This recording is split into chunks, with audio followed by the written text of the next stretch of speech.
ஸ்தோத்திரம் ஆண்டவரே, நல்ல தகப்பனே, நன்றி செலுத்துகிறோம். Thank you daddy. ஸ்தோத்திரம் ஆண்டவரே, கிருபை நிறைந்த நல்ல தகப்பனே, நன்றி செலுத்துகிறோம். அப்பா, இந்த நல்ல மாலை நேரத்துக்கு நன்றி செலுத்துகிறோம். நல்ல நேரத்திலும் உமது பிள்ளைகள் நாங்கள் ஒன்று சேர்ந்து இணைந்து உங்கள் வார்த்தைகளை தியானிக்கும்படியாக கூடியிருக்கிறோம். கர்த்தருடைய ஆவியானவர் எங்களோடு கூடவே இருந்து எங்களை நடத்துகிறதுக்காக ஸ்தோத்திரம். நீ நல்லவர் ஆண்டவரே, நீ சர்வ அல்லமைக்கு தேவனப்பா. ஸ்தோத்திரம் ஸ்தோத்திரம். இம்மட்டுமாய் தேவன் கிருபையாக எங்களை நடத்தி கொண்டிருப்பதற்காக நன்றி செலுத்துகிறோம். Thank you daddy. இந்த நல்ல பிரிமியர் மூலமாக ஒன்று சேர்ந்து உங்கள் வார்த்தைகளை தியானிக்க வாஞ்சியாக இருக்கிற ஒவ்வொருவரையும் கர்த்தர் அழைத்து கொண்டு வருகிறதுக்காக ஸ்தோத்திரம். ஒவ்வொருவரையும் நீங்கள் ஆசீர்வதிப்பதற்காக ஸ்தோத்திரம்ப்பா. பெரிய காரியங்களை செய்கிறதுக்காக நன்றி செலுத்துகிறோம். எங்களை தாழ்த்துகிறோம், பெருமையாக்கி ஒப்பு கொடுக்கிறோம். உங்கள் பரிசுத்த நாம மாத்திரம் எங்கள் நிமித்தமாக மகிமையிடுவதற்காக நன்றி செலுத்துகிறோம். சகல துதிகான மகிமை எல்லாம் அப்போ ஒருவருக்கே செலுத்துகிறோம். எங்கள் மீட்பர் இரட்சகரும் ஆகிய இயேசு கிறிஸ்துவின் இன்ப நாமத்தில் பணிந்து ஜெபிக்கிறோம் எங்கள் ஜீவனுள்ள நல்ல பிதாவே. ஆமேன் ஆமேன் ஆமேன். கர்த்தர் நல்லவர். இந்த நல்ல மாலை நேரத்துக்காக கர்த்தருக்கு நன்றி செலுத்துகிறேன். கர்த்தரை துதிக்கிறேன். அப்பாவுடைய சமூகத்தில் இணைந்து அவருடைய வார்த்தைகளை தியானிக்கிற நல்ல பாக்கியம் நமக்கு கிடைத்திருப்பதற்காக கர்த்தருக்கு நன்றி செலுத்துகிறேன். தொடர்ந்து கர்த்தருடைய வார்த்தைகளை நாம் தியானிப்போம். அது நமக்கு மிகுந்த பிரயோஜனமாக இருக்கும். இந்த நாளிலும் கர்த்தருடைய வார்த்தைகளை நாம் இணைந்து தியானிக்கிறோம். என்றைக்கும் நீங்கள் தலைப்பு பார்த்துருப்பீங்க, நீ விசுவாசித்தால் தேவனுடைய மகிமையை காண்பாய். ஆமென். நாம் விசுவாசித்தால் தேவனுடைய மகிமையை காண்போம். அல்லேலூயா. இந்த வார்த்தை ரொம்ப முக்கியமானது. இது நமக்கு தெரியும். இது யார் சொன்னால் எங்கே இருக்குன்னு யோவான் எழுதின சுவிசேஷம் 40வது வசனம். யோவான் எழுதின சுவிசேஷம் 11வது அதிகாரத்தில் 40வது வசனம் நமக்கு தெரியும். மார்த்தாளை பார்த்து ஏசப்பா சொல்லுவாங்க, சரியா, நீ விசுவாசித்தால் தேவனுடைய மகிமையை காண்பாய். அப்போ வேதம் சொல்லுது இல்லையா, எலும்பி பிரகாசி உன் ஒளி வந்தது, கர்த்தருடைய மகிமை உன்மேல் உதித்தது அப்படிங்குது இல்லையா. அந்த ஒளி எந்த ஒளியா? மெய்யான ஒளி. அது இயேசு கிறிஸ்து தானா. அப்போ இந்த ஒளி எப்படி, அந்த மகிமையின் ஒளி எப்படி நம்ம மேலே பிரகாசிக்கும்? விசுவாசத்தினால. விசுவாசித்தால் தேவனுடைய மகிமையை காண்போம். சரிங்களா? அப்போ விசுவாசித்தா ஒளியை காண்போம், விசுவாசித்தா வெளிச்சத்தை காண்போம், விசுவாசித்தோம்னா வெளிச்சமான வாழ்க்கையை வாழ்வோம். புரியுதுங்களா? அதுதான் தேவனுடைய மகிமை. நாம் விசுவாசித்தோம்னா தேவனுடைய மகிமையை காண்போம். சரிங்களா? ஓகே. கர்த்தர் நல்லவர். இது மார்த்தாள் மரியாள் லாசரு, இந்த மரித்தோரிலிருந்து உயிர்த்தெழுந்த அந்த ஒரு சம்பவம் தான் இந்த விசுவாசத்தை பற்றி பேசுது. சரிங்களா? ஏசப்பா சொல்கிறாரு, இல்லை நிறைய வசனம் இருக்குது. 25வது வசனம் நம்ம எல்லாருக்கும் தெரிஞ்ச வசனம் தான். Thank you daddy. ஹல்லேலூயா. இயேசு அவளை நோக்கி, நானே உயிர்த்தெழுதலும் ஜீவனுமாய் இருக்கிறேன். என்னை விசுவாசிக்கிறவன் மரித்தாலும் பிழைப்பான், உயிரோடு இருந்து என்னை விசுவாசிக்கிறவன் என்றைக்கும் மறியாமலும் இருப்பான். இதை விசுவாசிக்கிறாயா? சரியா? இதை தான் கேட்குறார். என்னை விசுவாசிக்கிறவன் மரித்தாலும் பிழைப்பான், உயிரோடு இருந்து என்னை விசுவாசிக்கிறவன் மறியாமலும் இருப்பான். இதை விசுவாசிக்கிறாயா அப்படின்றார். ஏன் இதை சொல்கிறாருன்னா, அந்த அம்மா சொல்லுது, ஆமாம், என் சகோதரன் மரிச்சிட்டான், நீங்கள் இங்கே இருந்திருந்தால் மறிச்சிருக்க மாட்டான். இப்பொழுது நீர் தேவனிடத்தில் கேட்டுக்கொள்ளுதோ அது உங்களுக்கு கொடுக்கப்படும் அப்படின்னதும் உன் சகோதரன் உயிர் தெழுந்திருப்பான் அப்படின்னு சொல்லுவாப்புல. ஆமாம், அதுவும் எனக்கு தெரியும் ஆண்டவரே, அவன் கடைசி நாளில் உயிர் தெழுந்திருப்பான் அப்படின்னதும் ஏசப்பா சொல்லுவார், இல்லை இல்லை, நானே உயிர் தெழுதலும் ஜீவனுமாக இருக்கிறேன். சரியா? என்னை விசுவாசிக்கிறவன் மரித்தாலும் பிழைப்பான், உயிரோடு இருந்து என்னை விசுவாசிக்கிறவன் மறியாமலும் இருப்பான். இதை நீ விசுவாசிக்கிற அப்படின்றார். உடனே ஆம் விசுவாசிக்கிறேன், நீர் இதெல்லாம் செய்யக்கூடிய ஆள் தான், நீர் தேவனுடைய குமாரன் என்பதை நான் அறிந்திருக்கிறேன் அப்படின்னு சொல்லும். சரிங்களா? இங்கே தான் விசுவாசிக்கிறியான்னு கேட்டோன்னே நான் விசுவாசிக்கிறேன்னு சொல்லும். இப்போ ஏசப்பா நம்மளை கொஞ்ச நேரம் கழித்து லாசரு கல்லறைக்கு முன்னாடி போயிட்டு, லாசருவே வெளியில் எந்திரிச்சு வா அப்படின்னு சொல்கிறதுக்கு முன்னாடி அந்த கல்லை பரட்ட சொல்கிறார். அப்போ என்ன சொல்லுது? 4 நாள் ஆகிட்டு நாற்றம் அடிக்குமே அப்படிங்கிறப்ப தான் இந்த 40வது வசனமான இந்த வசனத்தை ஏசப்பா மார்த்தாளை பார்த்து சொல்லுவார். ஏசவளை நோக்கி, நான் உங்ககிட்ட என்ன சொன்னேன்? நீ விசுவாசித்தால் தேவனுடைய மகிமையை காண்பா என்று நான் உனக்கு சொல்லவில்லையா என்றால். அப்பொழுது மரித்தவன் வைக்கப்பட்ட இடத்திலிருந்து கல்லை எடுத்து போட்டார்கள். இயேசு தம்முடைய கண்களை ஏறெடுத்து பிதாவை நோக்கி இதெல்லாம் பேசிட்டு அப்புறம் சொல்லுவாப்புல, லாசருவே வெளியே வாய்ந்து உரத்த சத்தமாய் கூப்பிட்டார். அவன் அப்படியே உயிரோடு எழும்பி வந்தான். கையை தட்டி. எத்தனை பேருக்கு புரியுது? ஆமென். ஹல்லேலூயா. சரி, அப்போ மார்த்தாள், மரியாள், லாசரு 3 பேருமே பயங்கரமான விசுவாசிகள் தான். உங்களுக்கு தெரியும், எப்படி விசுவாசிக்கிறேன்னா நல்லா புரிஞ்சுக்கோங்க. மார்த்தாள், மரியாள், லாசருலாம் எப்படி விசுவாசம் நேற்று நம்ம பார்த்துட்டோம், ஏற்கனவே பார்த்தோம். சரி, எப்படி விசுவாசத்தில் அவங்க வளர்ந்தாங்கன்னா, ஆரம்பத்துலேருந்தே கர்த்தர் அவங்களோட கூட இருந்து பலத்தை எடுத்தார். முத வரும்போது மார்த்தாள் புலம்புனாப்புல, மரியாள் உட்காந்து அப்போ தான் வசனத்தை கேட்குறாப்புல. சரிங்களா? அந்த சீனில் லாசருவே கிடையாது. அடுத்த தடவை பார்க்கும்போது இந்த சம்பவம், லாசரு சிநேகிதன் என்னவா இருக்கிறான், வியாதியாக இருக்கிறான்னு ஆள் அனுப்பிவிடுவாங்க. ஏசப்பா கூட 2 நாள் தங்கிட்டு வருவார். இங்கே செத்தே போய் அடக்கமே அடக்கம் பண்ணி 4 நாள் கழித்து தான் மறுபடியும் ஏசப்பா இங்கே வராரு. சரிங்களா? இப்படி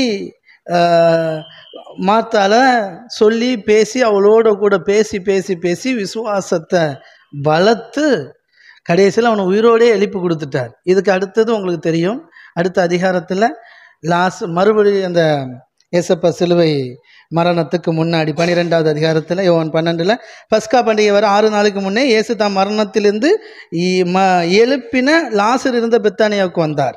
சரிங்களா? அங்கே அவருக்கு ராவிருந்து பண்ணினார்கள். இப்போ தான் மரியாள் வந்து காலில் அந்த தைலத்தை ஊற்றுறது, அது யூதாசு காரியத்து 300 பணத்தை விற்று தரித்திரர் கொடுத்துருக்கலாமேன்னு சொல்கிறது. சரிங்களா? அங்கே லாசரு உயிரோடு இருக்கிறான். மார்த்தாள் புலம்பாமல் முறுமுறுக்காமல் பணிவிட செய்கிறாப்புல. மரியாள் விசுவாசத்தின் அடிப்படையில் விலையேற பெற்ற தைலத்தை கொண்டு வந்து அவருக்கு பணிவிட செய்கிறாப்புல. எத்தனை பேர் விசுவாசிக்கிறீங்க? அப்போது எங்கே இருந்த குடும்பம் இன்னைக்கு வளர்ந்து விசுவாசத்தில் பயங்கரமான ஒரு குரோத்தில் இருக்குது. இன்னும் பார்த்தீங்கன்னா அதில் பாருங்கள், 12வது அதிகாரத்தில் 10வது வசனம். இப்போ லாசருவை பார்க்க நிறைய பேர் வந்திருக்கிறாங்க. அப்பொழுது யூதரில் 9:10, அப்பொழுது யூதரில் திரளான ஜனங்கள் அவர் அங்கே இருக்கிறதை அறிந்து இயேசுவின் நிமித்தமாக மாத்திரமல்ல அவர் மரித்தோரிலிருந்து எழுப்பின லாசருவை காணும்படியாகவும் வந்தார்கள். யூதர்கள் நிறைய பேர். லாசரின் நிமித்தமாக யூதர்களில் அநேகம் பேர் இயேசுவினிடத்தில் விசுவாசம் வைத்தபடியினால், கையை தட்டி எத்தனை பேர் புரியுது? பயங்கரமான விசுவாசம்லாம் நடக்குது. என்னது, ஆரம்பத்தில் ஒரு குடும்பம் அந்த அளவுக்குலாம் விசுவாசத்தில் இல்லை. ஏசப்பா ஏற்றுக்கொள்ளும் அந்த ஏற்றுக்கொண்ட புதுசில் அவ்வளோன்னு விசுவாசத்தில் இல்லை. ஆனால் அவரோட கூட அவங்க ஐக்கியமாக இருந்ததுனால எப்போ பெத்தானியாவுக்கு வந்தாலும் இந்த குடும்பம் தான் அவரை வரவேற்று ஏற்றுக்கொண்டு அவருக்கு பணிவிடைகள் செய்கிறது, உபகாரங்கள் செய்கிறது எல்லாத்தையும் இந்த குடும்பம் தான் பண்ணும். பெத்தானியாவுக்கு வந்தாலே லாசர் வீடு தான். சரிங்களா? அந்த அளவுக்கு அவ்வளோ சிநேகமும், நீர் சிநேகித்த உடைய சிநேகிதன் வியாதியாக இருக்கிறான் அப்படின்னு மார்த்தாள் சொல்லுவாப்புல. அந்த அளவுக்கு க்ளோஸு, புரியுதுங்களா? சிநேகிதன். அவங்க வந்து அவ்வளோ அன்பாக இருந்திருக்கிறாங்க ஏசப்பா மேலே. சரிங்களா? அப்படி அந்த விசுவாசத்தில் வளர்ந்து ஒரு கட்டத்தில் பார்த்திங்கன்னா புலம்பி சமைச்சிக்கிட்டு இருந்த மார்த்தாள் விசுவாசத்தோடு இப்போ உற்சாகமாக அவருக்கான பணிவிடைகளை செய்யுது. எத்தனை பேர் புரியுது? லாசரு ஆமாம் உயிரோடு உட்காந்து அவர் சிநேகிதம்லையே அவர் உயிரோடு இருக்கும்போது அவரை விசுவாசித்தான். இப்போ உயிர் தெளிந்து அநேகருக்கு சாட்சியாக உட்காந்துருக்குறேன். பற்றியா உயிரோடு இருக்கிறேன். ஆமாம், எப்போ பாரு இயேசுவை கூட்டு விட்டு வீட்டில் வச்சு விருந்து போடுறது, அவர் வந்தாலே நீங்கள் தானடா கவனித்து அனுப்புகிறீங்க, உங்களுக்கு என்ன பலன் கிடைக்க போகுதுன்னு எத்தனையோ சொல்லியிருப்பாங்க. பற்றியா இப்போ பலனை பற்றியா, செத்த என்ன உயிரோடு எழுப்பி உட்கார வச்சிருக்கிறார் பாரு அப்படின்ட்டு சாட்சியாக நிற்கிறான். மரியாள் என் சகோதரன் மரிச்சு போயிருந்தான், இன்னைக்கு உயிரோடு இருக்கிறான், எவ்வளோ பெரிய நாள் இது அப்படின்னு சந்தோஷமாக கொண்டாடுறாங்க. அந்த அம்மா விலையேற பெற்ற தைலம், வேதம் சொல்லுது விலையேற பெற்ற நலதம், அந்த தைலத்தை ஆமாம் 300 பணமா, சரிங்களா, கொண்டு வந்து அவருடைய பாதத்தில் ஊற்றி அபிஷேகம் பண்ணுது. சொல்லுங்க, விசுவாசம் விலையேற பெற்றதை கொடுக்கும். கையை தட்டி. அவிசுவாசம் அதை தடுக்கும். ஆமென். விசுவாசம் விலையேற பெற்றதை, தேவனுடைய மகத்துவத்தை அறிஞ்சதுனால புரிஞ்சதுனால அவருக்கு இவங்களுக்கு இருக்கிற அந்த உறவு சரியான உறவாக இருக்கிறதுனால, அந்த அன்பில் அவங்க வளர்ந்ததுனால, அவர் மேலே இருக்கிற விசுவாசத்தில் அவர் செய்த நன்மைகளை நினைத்து, சரிங்களா, நன்றியோடு அவருக்கு வந்து பணியோட செய்கிறாப்புல. விசுவாசம் அதிகமாய் கொடுக்கும், அவிசுவாசம் அதை கொடுக்க விடாமல் தடுக்கும். தடுத்தது யாரு? யூதாஸ் காரியோத்து. ஏன்? அவன் திருட்டு போய. அப்போ சொல்லுங்க, விசுவாசத்தோடு கொடுக்கிறவர்களை தடுக்கிற மாதிரி பேசுகிறவர்கள் அவிசுவாசத்தில் பேசுகிற திருடர்கள். சரிங்களா? அவர்கள் பணப்பிரியர்கள். அவங்களுக்கு பணத்தின் மேலே ஆசை. அதனால் என்ன சொல்லுவாங்கன்னா, ஊழியக்காரங்களுக்கு காணிக்க கொடுக்கக்கூடாது, தரித்திரனுக்கு கொடுக்கணும் அப்படின்னு சொல்லுவாப்புல. புரியுதுங்களா? நீங்கள் தேவன் மேலே இருக்கிற விசுவாசத்தை வெளிப்படுத்த விடாமல், செயல்படுத்த விடாமல் உங்களை தடுக்கிறதுக்கு பிசாசு இப்படியே சத்தத்தை விடுவான். அதையும் ஓவர்டேக் பண்ணி நீங்கள் நிற்பீங்க பார்த்தீங்களா? அங்கே தான் உங்கள் விசுவாசத்தை வெளிப்படுத்த முடியும். ஓகே, சரி. இப்போ அவன் சொல்கிறான், தரித்திரருக்கு கொடுக்கலாம் இல்லையா அப்படின்ட்டு ஏசப்ப சொல்லார். அவளை ஆமாம் திட்டாத, அவளை ஒன்றும் சொல்லாத, ஆமாம் அப்படின்னு விட்டுறான். சரிங்களா? ஓகே, கர்த்தர் நல்லவர். ஆமென். சரி, பாருங்க, கூடவே இருந்தாங்க. நீங்கள் சொல்லுங்க, மார்த்தாள், மரியாள், லாசரு ஏசப்பாவோட அதிக நேரம் செலவு பண்ணாங்களா? யூதாஸ் காரியத்தை அதிக நேரம் செலவு பண்ணாங்களா? யூதாஸ் தான் அதிக நேரம் செலவு பண்ண. ஏன்னா கூடவே இருந்தான்.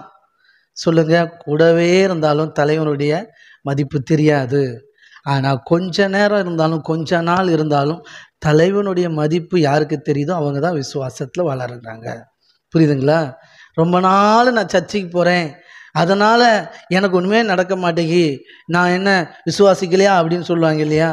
ஆனால் சிலர் கொஞ்ச நாள் தான் போயிருப்பாங்க, பயங்கரமான காரியங்கள்லாம் நடக்கும். காரணம் சொல்லுங்கள். ஆமாம், முந்தினோர் பிந்தினோர் ஆவார், பிந்தினோர் முந்தினோர் ஆவார். எத்தனை வருஷங்கிறது முக்கியம் இல்லை, எவ்வளோ நாள் கூட வந்ததும் முக்கியம் இல்லை, எவ்வளோக்குள்ளே அவரை புரிஞ்சுக்கிட்டோம், அவரை அறிஞ்சோம், எவ்வளோக்குள்ளே அவரை நம்பணும் அப்படிங்கிறதான் முக்கியம். சரிங்களா? கர்த்தர் நல்லவர். இவங்களுக்குள்ளே எப்படி விசுவாசம் வளர்ந்தது? ஃபஸ்ட்டு வேதம் சொல்லுது, நீங்கள் நல்லா படித்து பார்த்தீங்கன்னா, மார்த்தாள் தான் அவரை வீட்டில் ஏற்றிருப்பாப்புல. கரெக்டாக? பைபிளில் பார்த்தீங்கன்னா, ஏசப்பா பெத்தானியாவுக்கு வரும்போது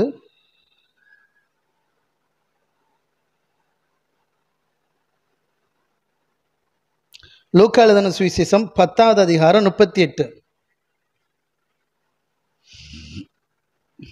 வசனம் சொல்லுது, பின்பு அவர்கள் பிரயாணமாய் போகையில் அவர் ஒரு கிராமத்தில் பிரவேசித்தார். அங்கே மார்த்தாள் என்னும் பேர் கொண்ட ஒரு ஸ்திரீ அவரை தன் வீட்டில் ஏற்றுக்கொண்டார். கையை தட்டி ஏசப்பா என்ன சொன்னார்? சீசர்களை பார்த்து, நீங்கள் போங்க, ஒரு ஊராக போங்க, பாத்திரவான்கள் யாரோ அவங்க வீட்டில் தங்கி இருங்க, உங்களை ஏற்றுக்கொள்கிறவர்கள் என்னை ஏற்றுக்கொள்கிறார்கள், என்னை ஏற்றுக்கொள்கிறவர்கள் என் பிதாவை ஏற்றுக்கொள்கிறார்கள். புரியுதா?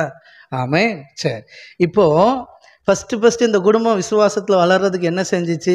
இந்த குடும்பம் இவ்வளோ பெரிய சாட்சியாக, இயேசு கிறிஸ்துக்கு சாட்சியாக மாறுறதுக்கு என்ன செஞ்சிச்சுன்னா, முத இயேசுவை ஏற்றுக்கொண்டுச்சு. சரிங்களா? ஆமாம், இயேசுவை ஏற்றுக்கொண்டது யாரு? மார்த்தாள். ஏற்றுக்கிட்டு ஆனால் புலம்புனது யாரு? மார்த்தாள். சரிங்களா? இயேசுவை ஏற்றுக்கிட்டுட்டு, சரிங்களா? ஓகே. ஆனால் வீட்டில் ஏசப்பா இருக்கும்போது, வீட்டில் இருக்கும்போது ஏசப்பாக்காக பற்பல வேலைகள் செய்யும்போது முறுமுறுக்குது. ஆண்டவரே, மரியாள் என்ன பண்ணுது? உட்காந்து வசனத்தை கேட்டுட்டு இருக்குது. மார்த்தாள் உள்ள ஏற்றுக்கிட்டு என்ன பண்ணிச்சு? பற்பல வேலையை குறித்து கவலைப்பட்டு இருந்துச்சு. சரிங்களா? ஆமென். கத்தனை அதெல்லாம் எடுத்தோம்னா டைம் ஆகிடும். ஓகே, பற்பல வேலையை செய்கிறத குறித்து வருத்தப்பட்டுட்டு இருந்துச்சு. அப்போ தான் மரியாள் உட்காந்து ஏசப்பா பாதம் அருகே உட்காந்து வசனத்தை கேட்டுட்டு இருந்தேன். அப்போ தான் சொல்லுது, ஆண்டவரே, என் சகோதரி, நான் இவ்வளோ கடந்து ஒத்தியில் கடந்து கஷ்டப்படுறேனே, சகோதரியை நீங்கள் அனுப்பலாம் இல்லையா அப்படின்னு சொல்லுது. இப்போ ஏசப்பா என்ன சொல்லுவார்? ஆமாம், என்னம்மா இங்கே உட்காந்துருக்க, போய் ஹெல்ப் பண்ணுமா அப்படி சொல்லலை. மார்த்தாளே, நீ அநேக காரியங்களை குறித்து கலங்குகிறாய். ஆமாம், நீ அநேக, ஐயோ அதை செய்யணும், ஐயோ இதை சமைக்கணும், இவ்வளோ நேரம் ஆகுது, டயத்துக்கு சாப்பாடு கொடுக்கணும் அப்படின்னு அநேக காரியத்தை குறித்து கலங்குற. ஆனால் மரியாளோ தன்னை விட்டு எடுபடாத நல்ல பங்கை தெரிந்து கொண்டாள் அப்படிங்கிறாப்புல. எத்தனை பேர் விசுவாசிக்கிறீங்க? ஹல்லேலூயா. கர்த்தர் நல்லவர். ஆமென், ஆமென், ஆமென். மரியாளோ தன்னை விட்டு எடுபடாத நல்ல பங்கை தெரிந்து கொண்டாள். Amen, amen, amen. Thank you daddy. Hallelujah. அங்கே தான் வருது, லூக்காவில் 10வது அதிகாரத்தில் தான் வருது. ஆமென். மார்த்தாளே, நீ அநேக காரியங்களை குறித்து கவலைப்பட்டு கலங்குகிறாய். கவலை, ஆமாம், அடுத்தடுத்து சமைக்கிறதில்ல. சரிங்களா? ஓகே, என்னை பற்றி நீங்கள் கவலை இல்லையான்னு கையை தட்டுங்க. மார்த்தாள் என்ன சொல்கிறாப்புல? ஆண்டவரே, பற்பல வேலைகளை செய்வதில் மிகவும் வருத்தமடைந்து அவரிடத்தில் ஆண்டவரே, நான் தனியே வேலை செய்யும்படி என் சகோதரி என்னை விட்டு வந்திருக்கிறதை குறித்து உமக்கு கவலை இல்லையா? எனக்கு உதவி செய்யும்படி அவளுக்கு சொல்லும் அப்படின்னு சொல்கிறாப்புல. ஏசப்பா என்ன சொன்னாப்புல? ஆமாம், நீ அநேக காரியத்தை குறித்து கவலைப்படுற, கலங்குற, தேவையானது ஒன்றே. ஏசப்பா பார்த்து உங்களுக்கு கவலை இல்லையா அப்படின்னு நீங்கள் கேட்டீங்கன்னு அவர் சொல்லுவார், நீ தான் தேவையில்லாமல் அநேக காரியங்களை குறித்து கவலைப்படுற, தேவையானது ஒன்றே, என்னுடைய சமூகம், என் வார்த்தையை கேளு, அது உன்னை பலப்படுத்தும், அது உன்னை வழி நடத்தும். ஓகே, கர்த்தர் நல்லவர். சரி, இப்படி இருந்த அம்மா தான் யோவான் 12வது அதிகாரத்தில் அது போய் பணிவிட செய்து, ஏசப்பா எல்லாரும் சீசர்கள் எல்லாரும் வந்திருக்கிறாங்க. ஆமென், தேங்க்யூ டாடி, ஹல்லேலூயா. பண்டிகை நாட்களாக இருக்குது, பண்டிகை வர்றதுக்கு 6 நாளைக்கு முன்னாடி, சரிங்களா? ஆமாம், மார்த்தாள் பணிவிடை செய்தாள், அங்கே அவருக்கு ராவிருந்து பண்ணினார்கள், மார்த்தாள் பணிவிடை செய்தாள். ஆமென். ஆமாம், லாசரு உட்காந்து ஆமாம் சாட்சியாக உட்காந்துருக்கிறாப்புல, மரியாள் உட்காந்து பாதத்தை கழுவிட்டு இருக்கிறாப்புல, சரிங்களா? சூப்பராக மாற்றிட்டார் இல்லையா? அவர்கள் லாசரு நிமித்தம் அநேகர் இயேசு கிறிஸ்து மேலே விசுவாசம் வைத்தார்கள். ஏற்றுக்கொண்டது மார்த்தாள், சரிங்களா? அவருடைய சமூகத்தில் ஆர்வமாய் உட்கார்ந்தது மரியாள், சரிங்களா? விசுவாசம். கடைசியில் உயிரோடு எந்திரிச்சு வந்தது லாசரு. ஒருத்தர் ஸ்டெப் எடுத்ததுனால அந்த குடும்பமே, ஹோல் குடும்பமே இன்னைக்கு இயேசுக்கு சாட்சி, குடும்பமே அவருக்கு பணிவிட செய்யுது. எத்தனை பேர் விசுவாசிக்கிறீங்க? ஆமென், ஹல்லேலூயா. மார்த்தாலும் ஏசப்பாக்கு தான் ஊழியம் செய்கிறாப்புல, லாசரும் ஏசப்பாக்கு தான் ஊழியம் செய்கிறாப்புல, மரியாளும் ஏசப்பாக்கு தான் ஊழியம் செய்கிறாப்புல. புரியுதுங்களா? மார்த்தாவும் கர்த்தருக்கு தான் பணிவிட செய்கிறாப்புல, ஊழியம் செய்கிறாப்புல. லாசரும் தேவனுக்கு தான் ஊழியம் செய்கிறாப்புல, மரியாளும் தேவனுக்கு தான் ஊழியம் செய்கிறாப்புல. எப்படி? மார்த்தாள் வேலை செய்து சமைக்குது, சரிங்களா? விருந்து. ஓகே, லாசரு உயிர் தெழுந்து அவராலே சுகமாக்கப்பட்டவனாய், பத்தியா உயிரோடு இருக்கிறேன்னு இயேசு கிறிஸ்துனுடைய வல்லமைக்கு சாட்சி, தேவனுடைய வல்லமைக்கு சாட்சி. புரியுதுங்களா? ஓகே, இயேசுவே உயிர்த்தெழுதல் என்பதற்கு சாட்சி. இயேசு தாண்டா உயிர்த்தெழுதல், அவர் இருந்தாண்டா உயிரோட எழுப்பிடுவாருங்கிறதுக்கு யார் சாட்சி? லாசரு தான் சாட்சி. எத்தனை பேர் புரியுது? என்னை விசுவாசிக்கிறவன் மரித்தாலும் பிழைப்பான், உயிரோடு இருந்து என்னை விசுவாசிக்கிறவன் மரியாமலும் இருப்பான். ஆமென். ஆமாம், லாசரு இருக்கும்போது சிநேகித்தான், அவரை விசுவாசித்தான், இப்போ மரித்தாலும் பிழைச்சி உயிரோடு இருந்து சாட்சி கொடுக்குறான், சரிங்களா?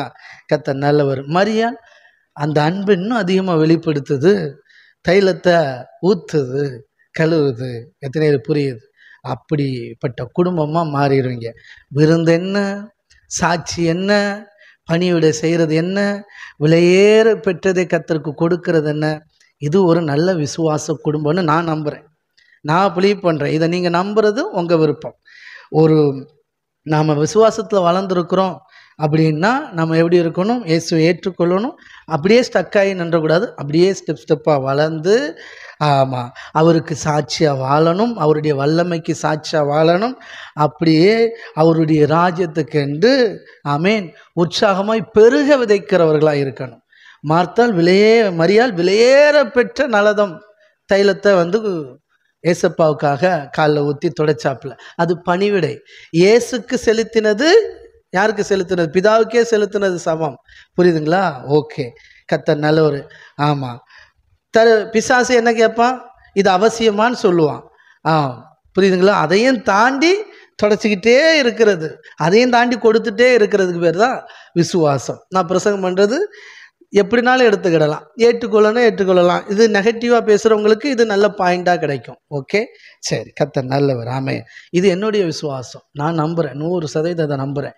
ஆண்டவருக்குள்ளே இருக்கிற ஒரு குடும்பம் இந்த அளவுக்கு இதை விட மேலாக வளரும் அப்படிங்கிறதை நான் அறிந்திருக்கிறேன். சரி, கர்த்தர் நல்லவர். இப்போ இவங்க விசுவாசத்தில் இருக்கிறாங்க, ஏற்றுக்கொண்டாங்க, ஸ்டெப்பாக வளர்ந்துருக்குறாங்க, சரிங்களா? ஆனால் இப்போ அக்யூரேட்டாக விசுவாசத்தில் ஸ்டெப்பாக வளர்ந்த அனுபவத்தை இன்னொரு இடத்துல நம்ம பார்க்கலாம். ஏன்னா நம்ம விசுவாசத்தில் வளரணும், எந்த அளவுக்கு விசுவாசத்தில் இருக்குங்கிறது ரொம்ப முக்கியம். விசுவாசித்தால் தேவனுடைய மகிமை காண்பான்னு எல்லாம் சொல்லிட்டு போயிடலாம், எப்படி விசுவாசிக்கிறதுன்னு தெரியாமல் தானே நிறைய பேர் முழிச்சிட்ருக்குறோம். அதுதான் நம்ம பார்க்க போகிறோம், சரிங்களா? ஃபஸ்ட்டு என்னோட கூட எடுத்துக்கொள்ளுங்கள், எபிரேயர் 12வது அதிகாரம் 1ஆம் வசனம் என்ன சொல்லுது? இது முதல்ல நம்பணும். எபிரேயர் 12:1. ஆகையால் மேகம் போன்ற இத்தனை சாட்சிகள் நம்மை சூழ்ந்திருக்க பாரமான யாவற்றையும் நம்மை சுற்றி நெருக்கி நிற்கிற பாவத்தையும் தள்ளிவிட்டு என்னவா அடுத்து விசுவாசத்தை துவங்குகிறவரும் முடிக்கிறவருமாகிய இயேசு கிறிஸ்துவை நோக்கி நமக்கு நியமித்திருக்கிற ஓட்டத்தில் பொறுமையோடே ஓடக்கடவோம். என்னவா? விசுவாசத்தை துவங்குகிறவரும் முடிக்கிறவருமாய் இருக்கிற இயேசுவை நோக்கி. தொடங்கிறது முடிக்கிறது அப்படின்னா ஏசப்பா விசுவாசத்தை தொடங்குவார்னு நமக்கு தெரியும். முடிக்கிறதுன்னா என்னங்க அர்த்தம்? முடிப்பாரா? ஆமாம், முடிப்பார். எப்படி? சிலருக்கு இந்த கல் இடறதுக்கு ஏதுவாக இருக்குமா? புரியுதா? ஏசப்பா சிலருக்கு இடறலாக இருப்பாராம், சிலருக்கு மூளைக்கல்லுக்கு தலைக்கல்லாக இருப்பாராம். புரியுதுங்களா? ஆமென், அல்லேலூயா. சிலர் இடறி விழுந்துருவாங்களாம், சிலர் முன்னேறி போவாங்களாம். அது அவனுடைய புரிதல் தான். சரிங்களா? சிலர் ஏசப்பாவை விசுவாசித்து சூப்பராக வந்துடுவான், சிலர் இடறி போய் விழுந்து விசுவாசிக்காமல் விசுவாசத்தை முடிச்சுட்டு காலியாகிடுவான். புரியுதுங்களா? Right, okay. அப்போ விசுவாசத்தை தொடங்குகிறவர் யாரு? இயேசு கிறிஸ்து. அப்போ நமக்குள்ள விசுவாசத்தை தொடங்கன்னா யாரு? ஏசப்பாவால் தான் முடியும். ஓகே, இது ரொம்ப முக்கியம். அப்போது மேகம் போன்ற இத்தனை திரள் சாட்சிகள் நம்மை சூழ்ந்து கொண்டு இருக்க. யார் இந்த மேகம் போன்ற சாட்சிகள்? எதுக்கு? விசுவாசத்தை பாவத்தை தள்ளிவிட்டு விசுவாசத்தை துவங்குகிறவரும் முடிக்கிறோம் ஆகிய இயேசுவை நோக்கி பொறுமையோடு ஓடணும் அப்படின்லாம் சொல்லியிருக்கு இல்லையா? இந்த மேகம் போன்ற சாட்சிகள் யாருன்னு படித்து பார்த்தீங்கன்னா எபிரேயர் 11 வரும். விசுவாசத்தை பற்றியே இங்கே தான் இருக்கும். தொடங்கும் போதே இப்படி தான் தொடங்கும். என்னதான்?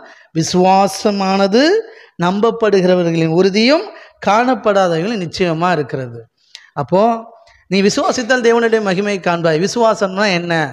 விசுவாசம்னா நம்பப்படுகிறவைகளின் உறுதி. நீ எதை நம்புறியோ அது உறுதியாக நடக்கிறது தான் விசுவாசம். உறுதியாக நம்புறது. ஓகே. காணப்படாதவர்களின் நிச்சயம். காணலை ஆனாலும் நம்புகிறோம். உதாரணத்துக்கு தோமா, நான் கண்டாதான் இயேசு உயிர் தெழுந்தார்னு நம்புவேன். நான் பார்ப்பேன், இந்த கை விழாவிலலாம் விரலை விட்டு பார்ப்பேன், கண்டாதான் நான் நம்புவேன், விசுவாசிப்பேன் அப்படின்னார். கண்டான், விசுவாசித்தான். இது கண்டு விசுவாசிக்கிறது. ஏசப்பா சொன்னார், காணாமல் விசுவாசிக்கிறவர்கள் பாக்கியவான்கள். அதான் மேலான விசுவாசம் அப்படின்னார். என்ன போட்டிருக்கு? காணப்படாதவர்கள் நிச்சயமாக இருக்குது. நீங்களும் நானும் தரிசித்து நடக்கவில்லை, விசுவாசித்து நடக்கிறோம். ஏன்னா காணாததை விசுவாசிக்கிறோம். புரியுதுங்களா? ஏசு இப்படிலாம் செஞ்சார், ஏசு அப்படிலாம் செஞ்சார்னு நம்ம காணாததை விசுவாசித்து நம்ம வாழ்க்கையில் ஏசப்பா செய்கிறத இன்னும் ஆழமாக பிலீவ் பண்ணிகிட்ருக்கிறோம். விசுவாசத்தில் வளர்ந்துருக்கிறோம். நம்ம கேட்டோம், நம்ம விசுவாசத்தின் நற்செய்தியை கேட்டோம், ஓ இப்படிலாம் ஏசு செய்வாரான்னு விசுவாசம் தொடங்கிச்சு. அப்புறமேட்டுக்கு நம்ம வாழ்க்கையிலே அதை எக்ஸ்பீரியன்ஸ் பண்ண ஆரம்பித்த பிறகு அப்படியே விசுவாசம் வளர ஆரம்பிச்சிச்சு. வளர்ந்து வளர்ந்து பெருகிக்கிட்டே இருக்கிறோம். புரியுதுங்களா? ஓகே, கர்த்தர் நல்லவர். ஆமென். சரி,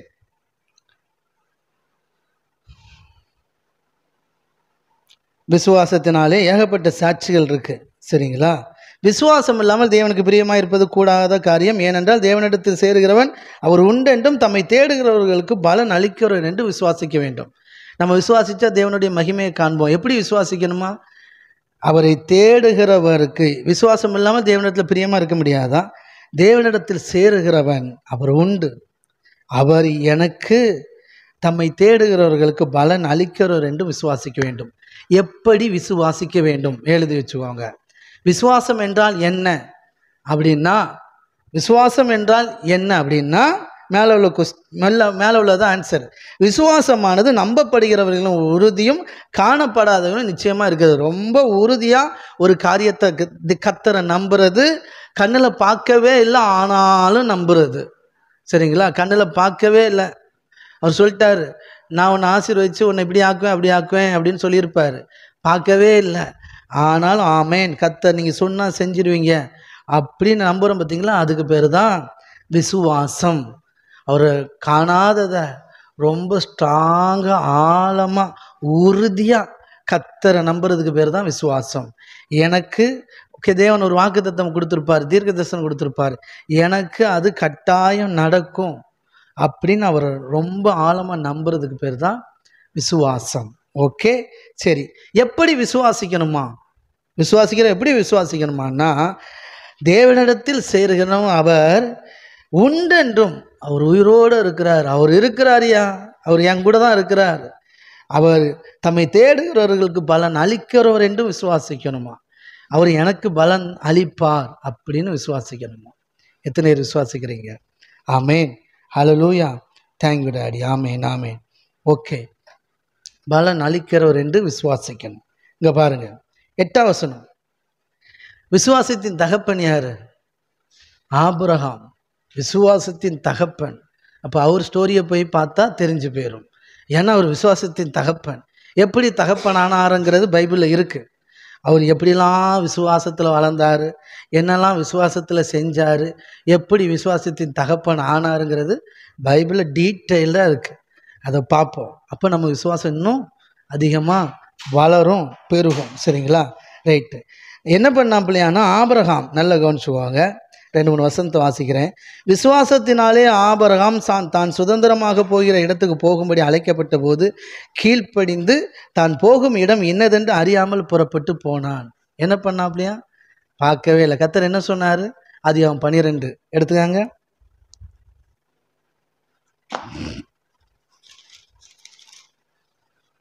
கர்த்தர் ஆபிரகாமை நோக்கி, நீ உன் தேசத்தையும் உன் இனத்தையும் உன் தகப்பனுடைய வீட்டையும் விட்டு புறப்பட்டு நான் உனக்கு காண்பிக்கும் தேசத்துக்கு போ. உன்னை பெரிய ஜாதியாக்கி உன்னை ஆசீர்வதித்து உன் பேரை பெருமைப்படுத்த நீ ஆசீர்வாதமாக இருப்பாய். உன்னை ஆசீர்வதிக்கிறவர்களை ஆசீர்வதிப்பேன், உன்னை சபிக்கிறவர்களை சபிப்பேன்.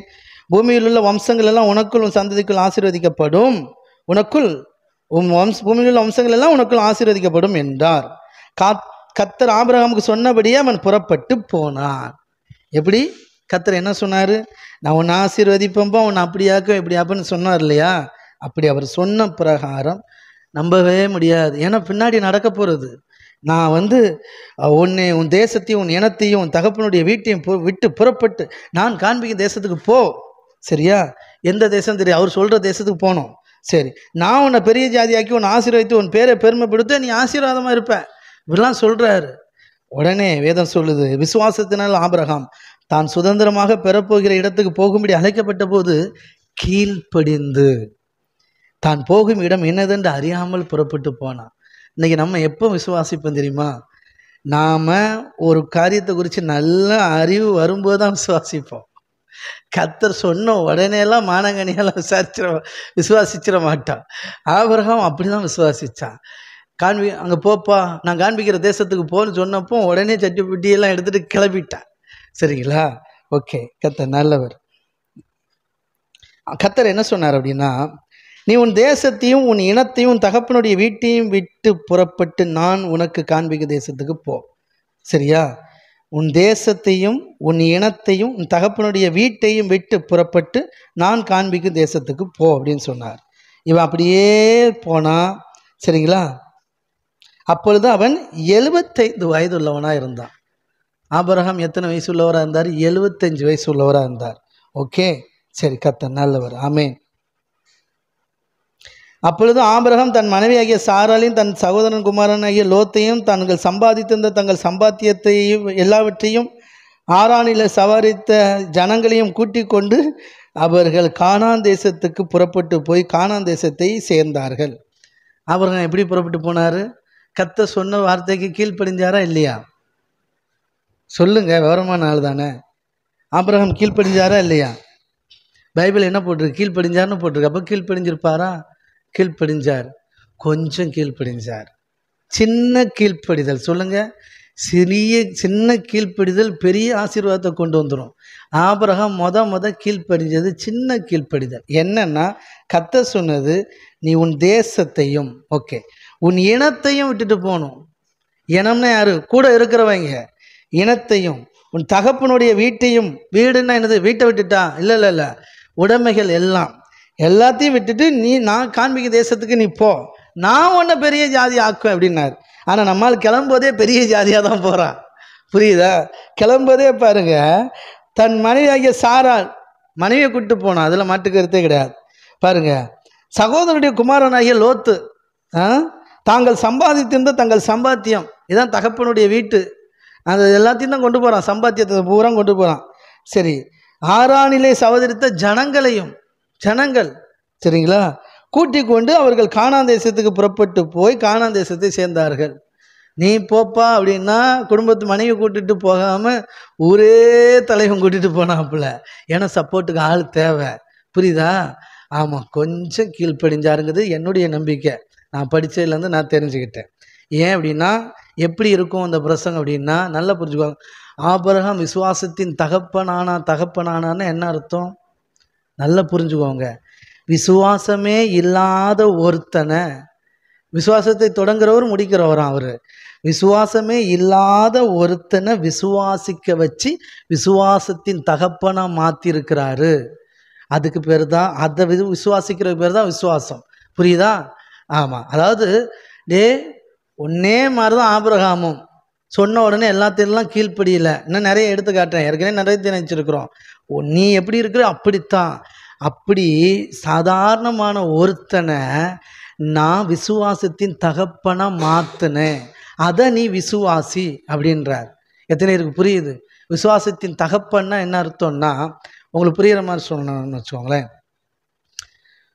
இன்றைக்கி ஃபுட்பால் இருக்கு இல்லையா, ஃபுட்பால் பிளேயர்ஸு, கிரிக்கெட் பிளேயர்ஸ் யாருனாலும் எடுத்துக்காங்க, சரிங்களா? ஆரம்பத்திலே அவங்க பயங்கரமான விளையாட்டு வீரர்களா? இல்லை சார், இல்லை. சாதாரணமான ஒருத்தருக்கு அவங்க கோச்சு ட்ரைனிங் கொடுத்து கொடுத்து கொடுத்து கொடுத்து கொடுத்து தான் அவங்களை பெரிய ஆளாக ஆக்கியிருப்பார்.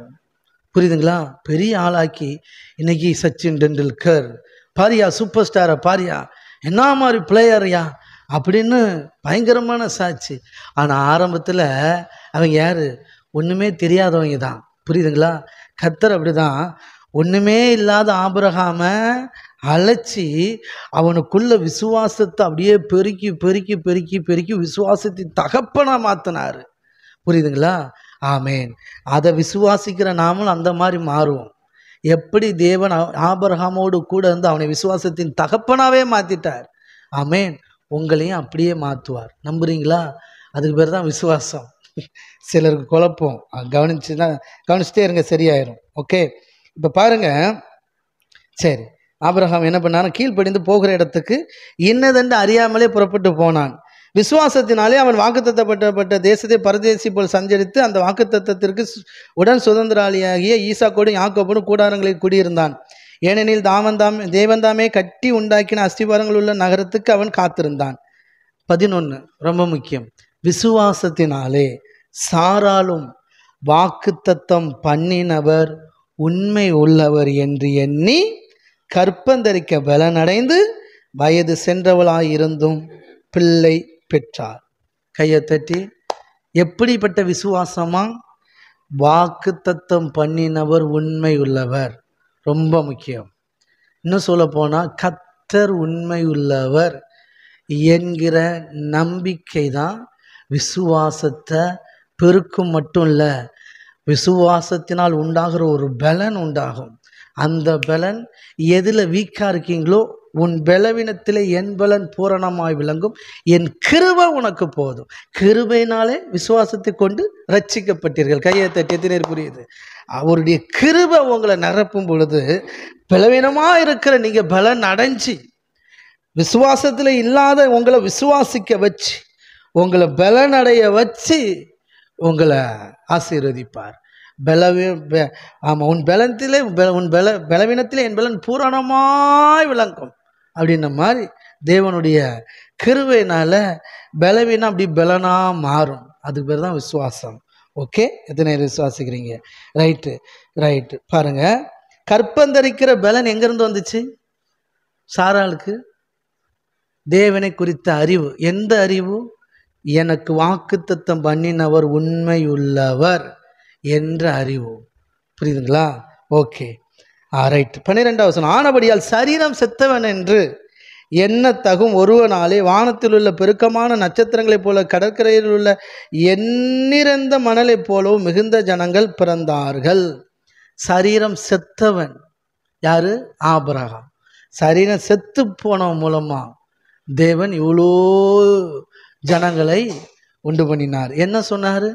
அழைக்கும்போது ஆபிரகாமை நோக்கி, உன் தேசத்தையும் உன் இனத்தையும் உன் தகப்பனுடைய வீட்டையும் விட்டு புறப்பட்டு நான் உனக்கு காண்பிக்கும் தேசத்துக்கு போ, உன்னை பெரிய ஜாதியாக்கி ஆசீர்வதித்து உன் பேரை பெருமைப்படுத்துவேன், நீ ஆசீர்வாதமாக இருப்பாய். கையை தட்டி. எத்தனை புரியுது? ஆமேன்.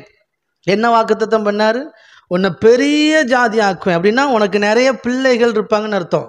உன் ஜெனரேஷன் அப்படி பெருகுவீங்கன்னு அர்த்தம். ஆமென். புரியுதுங்களா? பெருகுவீங்கன்னு அர்த்தம். பெருகுவீங்கன்னு சொல்லும்போது அவனால் நம்பவே முடியல. ஆனால் பெருக்கி காட்டினார் பாருங்க. ஆமென். அதான் தேவன். எப்படி பெருகினாரு? சரீரம் செத்து போனவனுக்கு ஏகப்பட்ட பிள்ளைகள், தலைமுறைகள், சந்ததிகளை தேவன் உருவாக்கினார். ஆமென். விசுவாசிக்கிறீங்களா? கர்த்தர் நல்லவர். ஆமென், ஆமென், ஆமென், ஆமென். எது நிறைவேற்றிட்டு? தேவனுடைய வாக்குத்தத்தம் அப்படியே நடந்துச்சு. சரி, கர்த்தர் நல்லவர். ஆமென். இப்போ நன்றி ஆண்டவரை. ஸ்தோத்திரம், ஸ்தோத்திரம், ஸ்தோத்திரம். சாரால் வாக்குத்தத்தம் பண்ணினவர் உண்மை உள்ளவர் என்றெண்ணி பலன் அடைஞ்சார். ஓகே, விசுவாசம் எப்படி வரும்? உங்களுக்கு புரிகிற மாதிரி சொல்கிறேன். நான் ஏற்கனவே சொல்லியிருக்கிறேன் இல்லையா? இப்போ ஒரு அப்பா ஒரு பையனை ஒரு சின்ன திண்டில் செவரில் ஏற்றி நிப்பாட்டி விட்டுட்டு, மக்களே அங்கேருந்து குதி அப்படின்றார். புரியுதா? குதி அப்படின்றார். உடனே அவன் விசுவாசத்தோடு குதிக்கிறான். குதித்த உடனே அவங்க அப்பா அப்படி தாங்கி பிடிச்சிடுறார். சரிங்களா? Okay, right. இப்போ அவங்க அப்பா மேலே அவனுக்கு இருந்த நம்பிக்கை. ஏன்னா அவங்க அப்பா அவன் ஹீரோ மாதிரி பார்க்குறான். எங்கள் அப்பாவால் என்ன பிடிக்க முடியும் அப்படின்னு நம்புகிறான். அந்த நம்பிக்கை எப்படி வருது அவனுக்கு? அவங்க அப்பா அவனுக்கு பெரிய ஆளாக தெரிகிறாரு. புரியுதா? எங்கள் அப்பாவால் என்ன பிடிக்க முடியும் அப்படின்னு நம்புகிறான். அப்பாவுடைய வார்த்தையை நம்புகிறான். சரிங்களா? நீங்கள் எப்போ விசுவாசிப்பீங்க அப்படின்னா, தேவன் எவ்வளோ நல்லவர், எவ்வளோ வல்லவர் அப்படின்னு தெரிஞ்சாதான் விசுவாசிக்க முடியும். நீங்கள் விசுவாசிக்கிறவர் இன்னார் என்பதை நீங்கள் அறிந்திருக்க வேண்டும். உங்களுக்கு புரிகிற மாதிரி சொல்கிறேன், ஈஸியாக புரியும். உங்களுக்கு ஒரு பண தேவை இருக்குது, நல்ல கொஞ்சம் ஒரு 1000 ரூபாய் தேவை. சரிங்களா? இப்படிலாம் நம்ம கேட்க மாட்டோம். இருந்தாலும் ஒரு எக்ஸாம்பிளுக்கு, உடனே உங்களுக்கு தெரிஞ்ச ஒருத்தவங்ககிட்ட பக்கத்து வீட்டுக்காரங்கிட்ட கூட கேட்பீங்க. சைடு மேனுக்கு 1000 ரூபான்னு ஒன்று பக்கத்து வீட்டு அக்கா எல்லார்கிட்டையும் கேட்பீங்க. இருக்கான்னு தெரிஞ்சவங்ககிட்டலாம் கேட்பீங்க. சரிங்களா? ஓகே, 1000 ரூபான்னு ஒன்று பக்கத்து வீட்டு அக்காட்ட கேட்பீங்க. உங்கள் சொந்தக்காரங்களில் யாரெல்லாம் இருக்கிறாங்களோ அவங்ககிட்டலாம் கேட்பீங்க. ஏன்னா அமௌண்ட்டு சின்னது, அதுக்கு ஏற்ற மாதிரி தான் கேட்பீங்க. கரெக்டாக? ஓகே. இப்போது உங்களுக்கு ஒரு 10,000 ரூபா தேவைன்னா நீங்கள் முதல்ல 10 வீட்டில் போய் கேட்டீங்க இல்லையா? அதில் 5 வீட்டுக்கு போக மாட்டீங்க, 5 வீட்டுக்கு தான் போவீங்க. கரெக்டாக? ஏன்? அமௌண்ட்டு பெருசு. யார் வீட்டில் இருக்குன்னு உங்களுக்கு தெரியும். இங்கே 10,000 ரூபா இருக்கணும். முதல்ல கேட்டால் கிடைக்கிறது ரெண்டாவது. 10,000 ரூபாவது இருக்கணுமே அந்த வீட்டில். இப்போ அவசரத்துக்கு கேட்கும்போது அப்போது 5 ஆயிடுது. இப்போது 1,00,000 ரூபா தேவை. 5 வீடு எத்தனை வீடு ஆயிரும்? ஒரு வீடு கூட எப்படியோ என்னன்னு தெரியல. புரியுதுங்களா? ஏன் அப்படின்னா அவங்களுடைய கெப்பாசிட்டியை பொறுத்து. உங்கள் விசுவாசம் எப்படி இருக்குன்னா அதை சொல்கிறேன். உங்களுடைய கெப்பாசிட்டியை பொறுத்து தான் நீங்கள் நம்புவீங்க. பாருங்கள், நீங்கள் சின்ன 1000 ரூபாய்க்கு பக்கத்து வீட்டிலலாம் கேட்குறீங்க. 10,000 ரூபாய்க்கு ஒரு சில வீட்டை தான் கேட்குறீங்க. 1,00,000 ரூபாய்க்கு அதில் ஒரு ஆள் கூட தேர்தா என்னன்னு தெரியல. ஏன்னா அந்த அளவு தான் சார் ஒர்த்து. எத்தனை பேர் புரியுது? அப்போது ஆமாம், உங்களுக்கு விசுவாசம் இல்லைன்னு அர்த்தமா? இல்லை, கெப்பாசிட்டி அவங்கக்கிட்ட இல்லை. அப்போ அந்த அளவுக்கு தான் விசுவாசம் முடியும். புரியுதுங்களா? 1,00,000 ரூபா தேவை, எல்லாரையும் நம்பு அப்படின்னு சொல்ல முடியுமா? இல்லை, அதுக்கான கெப்பாசிட்டி வேணும். எத்தனை பேருக்கு புரியுது? ஆமேன். சரி. நான் சொல்கிறேன், விசுவாசம் எப்படி வரும் அப்படின்னா ஏத்தாப்பில் இருக்கிற ஆளை பொறுத்து தான் வரும். அதனால தான் தேவன் நல்லவரும் வல்லவர்னு நம்பணும். உங்கள் விசுவாசம் தேவனே முழுமையாக சார்ந்து இருக்கலாம். ஏன்னா அவர்கிட்ட அவ்வளோ கெப்பாசிட்டி இருக்குன்னு அர்த்தம். புரியுதா? ஆமாம். உங்களுக்கு இதுக்கு விளக்கத்துக்கு ஒரு வசனத்தை சொல்கிறேன். தேவன் சொல்லுவார் பாருங்க, எடுத்த டைம் ஆயிரும். தேவன் ஆபிரகாமுக்கு வாக்கு பண்ணும்போது ஒரு வார்த்தை வரும்.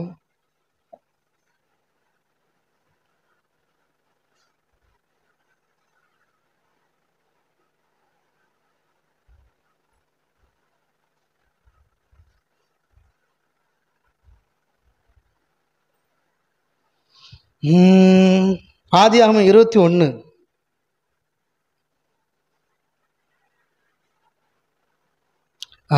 இல்லை, ஒரு நிமிஷம்.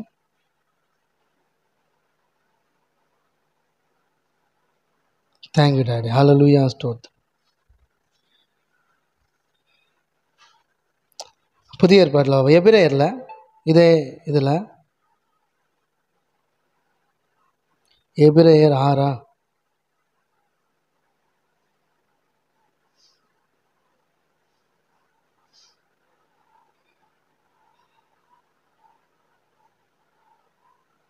நன்றி ஆண்டவரே. எபிரேயர் 6வது அதிகாரம் 13வது வசனம். நல்ல கொஞ்சம். ஆபிரகாமுக்கு தேவன் வாக்குத்தத்தம் பண்ணின போது ஆணையிடும்படி தம்மிலும் பெரியவர் ஒருவரும் இல்லாதபடினாலே தமது பேரிலே தானே ஆணையிட்டு, நிச்சயமாகவே நான் உன்னை ஆசீர்வதிக்கவே ஆசீர்வதித்து உன்னை பெருகவே பெருக பண்ணுவேன் என்றார். அந்தபடியே அவன் பொறுமையாய் காத்திருந்து வாக்குத்தத்தம் பண்ணப்பட்டதை பெற்றான். மனுஷர் தங்களிலும் பெரியவர் பேரில் ஆணையிடுவார்கள். உறுதி பண்ணும்படிக்கு ஆணையிடுதலே சகல விவாதத்திற்கும் முடிவு. அந்தபடி தேவனும் வாக்குத்தத்தம் பண்ணப்பட்டவைகளை சுதந்திரித்துக் கொள்ளுகிறவர்களுக்கு தமது ஆலோசனை மாறாத நிச்சயத்தை பரிபூரணமாய் காண்பிக்கும்படி சித்தமுள்ளவராய் ஓர் ஆணையினாலே அதை ஸ்திரப்படுத்தினார். ஆமென். புரியுதா இப்போ? ஆமாம், அதான் நான் சொன்னேன். இப்போது நீங்கள் 1 லட்ச ரூபா கேட்குறீங்கன்னா, ஒருத்தர் நல்ல பணக்காரர், நல்லவர், வல்லவரும் கூட, அப்படிப்பட்ட ஒரு ஆள் சரிப்பா நாளைக்கு காலைல வந்து வாங்கிக்கோன்னு சொல்லிட்டாரு. சரிங்களா? ஆமாம். அதுக்கு பிறகு நீங்கள் ஏமாந்து போவீங்களா? ஆள் வந்து நல்ல ஆள், நல்ல மனுஷன், வார்த்தையில் சுத்தமானவர், வார்த்தை மாற மாட்டார். 2வது பணக்காரர், அவர்கிட்ட கோடி ரூபாய்க்கு மேலே கோடி கணக்கில் இருக்கும். அவர்கிட்ட 1 லட்ச ரூபா நீங்கள் கேட்டிருக்கீங்க, நாளைக்கு வந்து வாங்கிட்டுக்கா அப்படின்னு சொல்லிட்டார். ஆமாம், நீங்கள் நம்புகிற மாதிரி இல்லை. சத்தியமாக தரம்ப என் மேலே ஆன அப்படின்ட்டார். போயிட்டே இருப்பீங்க, முடிஞ்சு போச்சு. எத்தனை பேர் புரியுது? அப்படித்தான் மனிதர்களும் தங்களை விட பெரியவர்கள் மேலே வந்து ஆணையிட்டுக்கிடுவாங்களாம். தேவன் அதான் சொன்னாராம் ஆபிரகாம் வாக்குத்தத்தம் பண்ணும்போது, நீ நிச்சயமாகவே உன்னை நான் ஆசீர்வதித்து பெருகவே பெருகுன்னு சொல்லும்போது அவரை விட பெரிய ஆள் யாரும் இல்லைனாலும் அவர் மேலேயே ஆணையிட்டுக்கிட்டாராம். எத்தனை பேர் புரியுது? ஆமென். பெரியவர், அதுதான் விசுவாசம். அதனால தான் நான் சொல்கிறேன், இதுக்கு முன்னாடி உங்களுக்கு புரிஞ்சிருக்காது, இப்போ புரியும். நல்லா புரிஞ்சுக்கோங்க. நீங்கள் யாரை நம்புவீங்க அப்படின்னா பெரிய ஆட்களெல்லாம் தான் நம்புவீங்க, சாதாரண ஆட்களை நம்ப மாட்டீங்க. புரியுதுங்களா? ஆபிரகாம் தேவனை ஏன் நம்பினான்னா ஒரு பெரியவர். ஆமாம், பெரியவரே அழைத்தவர் பெரியவரே சொல்வதிலும். எப்படி வரும் அந்த பாட்டு? சொன்னதெல்லாம் பிழையின்றி செய்பவரே உண்மையுள்ளவரே. ஆமா, கர்த்தர் நல்லவர். Thank you daddy. நன்றி ஆண்டவரே, ஸ்தோத்திரம்.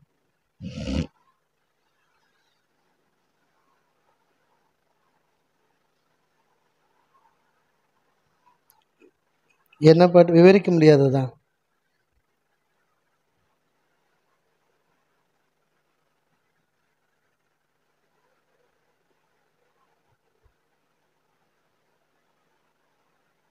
தேங்க்யூ.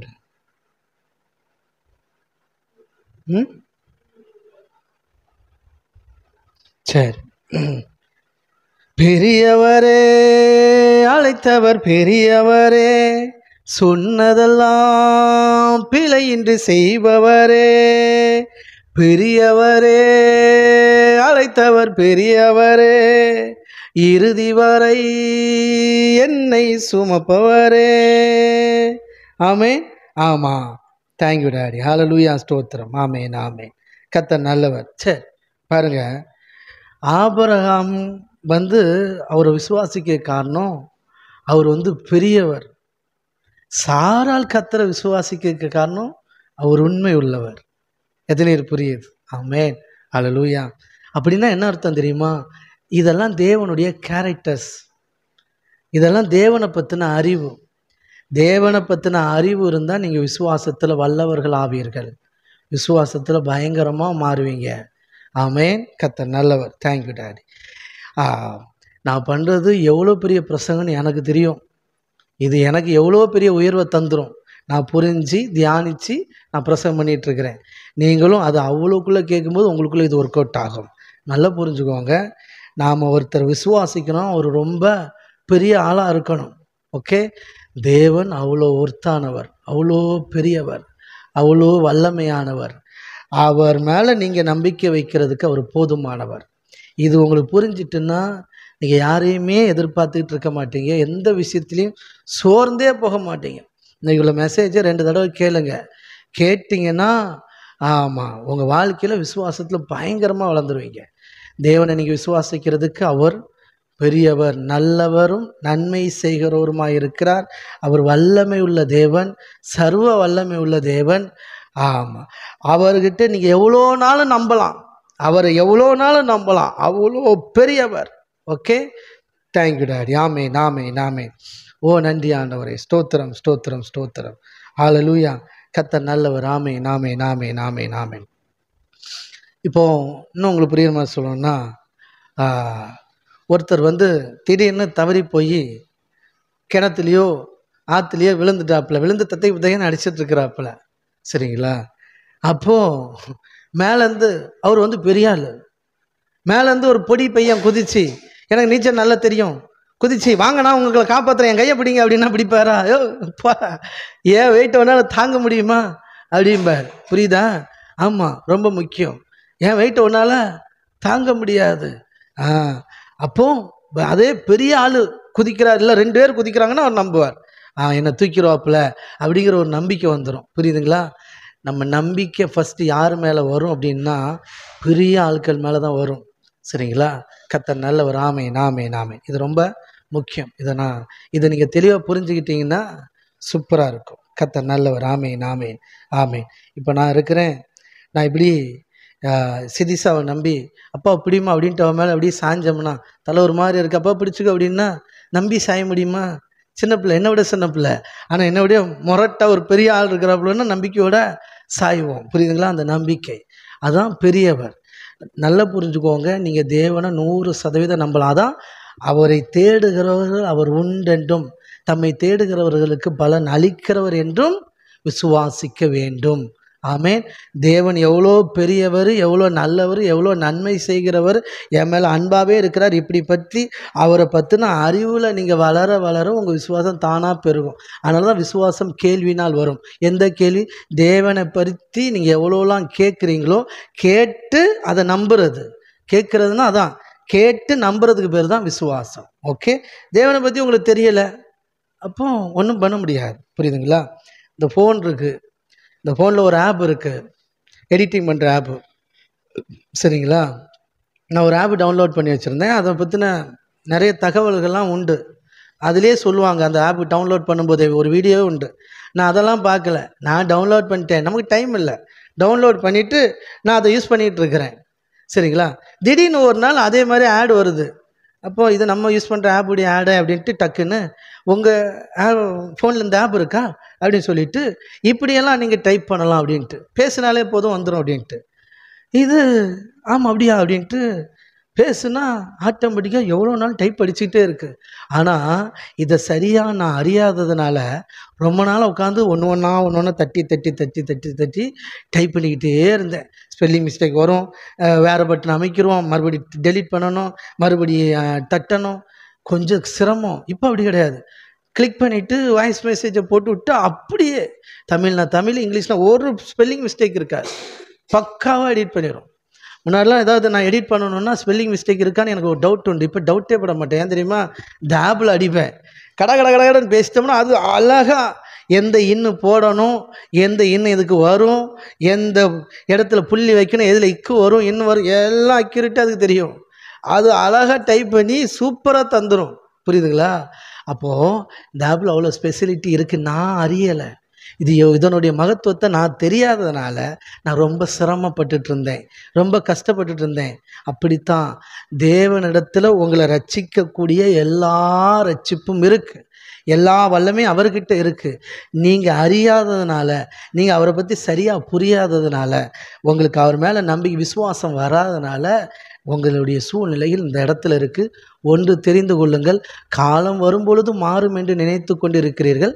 நல்லது, தேவன் உங்களை நான் இப்போ காலம் வரும்போது மாறிச்சா, அந்த ஆப்பை நான் வச்சுருக்கிறேன், தொடர்ந்து பயன்படுத்திகிட்டே இருக்கிறேன். ஒரு நாள் இதை பற்றி ஒரு தெளிவு எனக்கு கிடச்சிட்டு, புரியுதுங்களா? இது ஓகே. இப்படி நானே ஒன்று ஒன்றா கற்றுக்கிட்டு வளர்ச்சி அடைகிறதும் ஓகே. அதை விட்டுட்டு ஒரு நிமிஷம் ஒருத்தர் சொல்கிற அந்த வீடியோவை, இந்த ஆப்பில் இதை செய்யலாம், இந்த ஆப்பில் இதை செய்யலாம், இப்படி அப்டேட் வந்திருக்கு அப்படின்னு சொல்கிறது, அதை கேட்டுட்டு நான் செயல்படுத்தி பார்த்தா இன்னும் ஈஸியாக இருக்கும். எத்தனை பேர் புரியுது? அப்படி தான் சொல்கிறேன். நீங்களே பர்சனல் எக்ஸ்பீரியன்ஸ் பண்ணி பார்த்து விசுவாசத்தில் வளர்கிற வளர்ச்சி இருக்குது. தேவனை குறித்த சத்தியத்தை கேட்டு செயல்படுத்தி விசுவாசித்து விசுவாசத்தில் பெருகிற பெருக்கமும் இருக்குது. நீங்கள் சூஸ் பண்ணிக்காங்க. இது ரொம்ப லேட் ஆகும், இது குயிக்காக நடந்துடும். அதுக்கு தான் இந்த பிரசங்கம், புரியுதுங்களா? ஆமேன். அதனால தான் சொல்கிறேன், இதை நீங்கள் எவ்வளோ கேர்ஃபுல்லாக கேட்குறீங்களோ அந்த அளவுக்கு இது உங்களுக்கு வேலை செய்யும். இதே பிரசங்கத்தை சிலர் வாஞ்சியோடு கேட்பாங்க, சிலர் தாகத்தோடு கேட்பாங்க, சிலர் புரிஞ்சு கேட்பாங்க, சிலர் புரியலைன்னா மறுபடியும் கேட்டு இல்லைன்னா மறுபடியும் பார்த்து புரிஞ்சு தெரிஞ்சுப்பாங்க. சிலர் அப்படி தான் கேட்டுட்டு அப்படியே காற்றுல விட்டுட்டு பறந்து போயிட்டே இருப்பாங்க. ஆமாம், யார் இதை வாஞ்சியோடு தெளிவாக கேட்டு புரிஞ்சுக்கிட்டாங்களோ அவங்களுக்குள்ளே தான் இது வேலை செய்யும். ஏன்னா அவ்வளோ பெரிய சமாச்சாரத்தை இப்போ பேசியிருக்கிறோம். ஓகே, கர்த்தர் நல்லவர். ஆமேன், ஆமேன், ஆமேன். இது லைவ் இல்லை, ப்ரீமியர், அதனால் கொஞ்சம் டல்லாக தான் உங்களுக்கு இருக்கும் கேட்கும்போது. லைவ்னா அதனுடைய உற்சாகமே தனி. ப்ரீமியரில் பார்க்கும்போது கொஞ்சம் டல்லாக தான் இருக்கும். எப்போவுமே லைவ்னாலும் சரி ப்ரீமியர்னாலும் சரி, எவ்வளோக்குள்ளே வாஞ்சியோடு கேட்குறீங்களோ அந்தளவுக்கு க்ரோத் இருக்கும். எவ்வளோ டல்லாக உட்காந்து எவ்வளோக்குள்ளே அசட்டியாக கேட்குறீங்களோ அந்தளவுக்கு உங்கள் லைஃப்பில் க்ரோத் இருக்கும். ஓகே ஓகே, கர்த்தர் நல்லவர். ஆமேன். சரி, இப்போ கர்த்தர் அழைக்கும் போது இப்படி அழைக்கிறார். அவர் அப்படியே கீழ்ப்படிஞ்சிட்டாரானா? இல்லை சார், என்ன கேட்டால் இல்லை. ஓகே, கர்த்தர் நல்லவர். ஆமேன். சரி, 13வது அதிகாரத்தில் இங்கேருந்து கிளம்பி போயிட்டாப்புல. ஆபிரகாம், லோத்து எல்லாரும் கிளம்பி போயிட்டாப்புல. சரிங்களா? ஓகே, கர்த்தர் நல்லவர். ஆமேன். Thank you daddy. ஹல்லேலூயா, ஸ்தோத்திரம்.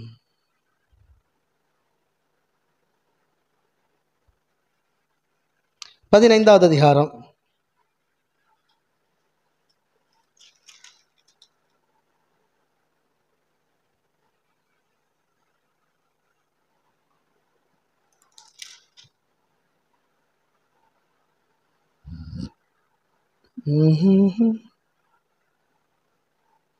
சரி, கர்த்தர் நல்லவர். ஆமேன்.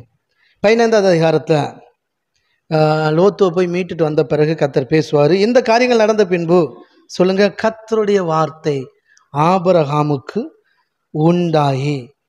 ஆபிரகாமுக்கு தரிசனத்தில் உண்டாகி, அவர், ஆபிரகாமே நீ பயப்படாதே, நான் உனக்கு கேடகம் மகா பெரிய பலனுமாய் இருக்கிறேன் என்றான். கையை தட்டி. எப்படி விசுவாசத்தில் பெறுகிறாரு? கர்த்தர் அவனோடு பேசுகிறார், கர்த்தருடைய சத்தத்தை கேட்குறான். எத்தனை புரியுது? விசுவாசத்தில் எப்படி பெறுகிறீங்க? தேவனுடைய வார்த்தையை கேட்க கேட்க பெறுகிறீங்க. ஓகே, கர்த்தர் பேசுகிறார். அதற்கு ஆபிரகாம், கர்த்தராகிய ஆண்டவரே, அடியனுக்கு என்ன தருவீன்னு கேட்குறான். நான் பிள்ளை இல்லாமல் இருக்கிறேனே, தமஸ்கூரியனாகிய இந்த எலியேசர் என் வீட்டு விசாரணைக்காரனாக இருக்கிறானே என்றான். பின்னும் ஆபிரகாம், தேவரீர் எனக்கு புத்திர சந்தானம் அருளவில்லை, இதோ என் வீட்டில் பிறந்த பிள்ளை எனக்கு சுதந்திரவாளியாய் இருக்கிறான் என்றான். அப்பொழுது கர்த்தருடைய வார்த்தை அவனுக்கு உண்டாகி, இவன் உனக்கு சுதந்திரவாளி அல்ல. சரியா? ஆமேன், ஹல்லேலூயா. உன் கற்ப பிறப்பாய் இருப்பவனே உனக்கு சுதந்திரவாளி என்று சொல்லி அவர் அவனை வெளியிலே அழைத்து, நீ வானத்தை அண்ணாந்து பார், நட்சத்திரங்கள் என்ன கூடுமானால் அவைகளை என்ன என்று சொல்லி பின்பு அவனை நோக்கி, உன் சந்ததி இவனமா இருக்கும் என்றார். அவன் கர்த்தரை விசுவாசித்தான், அதை அவர் அவனுக்கு நீதியாக எண்ணினார். கையை தட்டி. இப்போ இவனுக்கு பிரச்சனை என்ன? 75 வயசில் அழைக்கும் போது வந்தான். என்ன பிரச்சனை? குழந்தை இல்லை. சரிங்களா? அதான் குழந்தை கேட்குறான். எனக்கு ஒரு குழந்தை இல்லையே, என் வீட்டில் பிறந்த வேலைக்காரன் எலியேசர் எனக்கு பிள்ளை மாதிரி இருந்து எல்லாத்தையும் பார்த்துட்ருக்கிறானே, ஒரு பிள்ளை இருந்தால் நல்லா இருக்குமே அப்படின்றான். கர்த்தர் என்ன சொல்கிறாரு? அவனை வெளியில் கூப்பிட்டு, பாடுற வானத்து நட்சத்திரத்தை இப்படி இருக்குண்டா உன் பிள்ளைங்க அப்படின்னார். எத்தனை பேர் புரியுது? முத சொன்னது வானத்து நட்சத்திரத்தை போல உன் பிள்ளைகள் இருக்கும் என்று சொன்னார். உன் கற்ப பிறப்பாய் பிறப்பவன் என்று சொன்னார். அவன்தான் ஈசாக்கு. அந்த ஈசாக்கின் சந்ததியில் தான் நாம் எல்லோரும் இருக்கிறோம். வானத்தின் நட்சத்திரங்களாக இருக்கிறோம். ஆமேன், ஹல்லேலூயா. எத்தனை பேர் விசுவாசிக்கிறீங்க? ஆமேன், ஆமேன், ஆமேன். இதுக்கு பிறகு கர்த்தர் கூப்பிட்டு சொல்லுவார். ஆமேன். அதை பிற பார்ப்போம். சரிங்களா? என்னதுன்னா, கடற்கரை மணலை போல இருக்கும் உன் சந்ததியினர். அதுதான் இஸ்மவேல். எத்தனை பேர் புரியுது? நம்மெல்லாம் டாப்பு நட்சத்திரங்களா ஜொலிப்போம். இஸ்மவேல் மண்ணு மாதிரி அப்படியே பரவாங்க. ஏன்னா அவன் துஷ்ட மனுஷன். புரியுதுங்களா? ஆமாம், அவன் சந்ததி இப்படியே இருக்கும், கடற்கரை மணலை போல பரம்புனார். அது இஸ்மவேல். அதுவும் பெருகுது. புரியுதுங்களா? உயரத்தில் இருக்கிற எத்தனை பேர் புரியுது? வெளிச்சமாக இருக்கிற பிள்ளைகளும் பெருகுனாங்க. துன்மார்க்கனா இருப்பான், துஷ்ட மனுஷனாக இருப்பான் இஸ்மவேல், அவனையும் நான் ஆசீர்வதிப்பேன் அப்படின்னு முன்னாடியே கர்த்தர் சொன்னார். உனக்கு 2 பிள்ளைங்க இருக்குண்டா. ஈசாக்கு வாக்குத்தத்தத்தின் பிள்ளையும் பிறப்பான். ஆமாம், இஸ்மவேலும் இருப்பான்.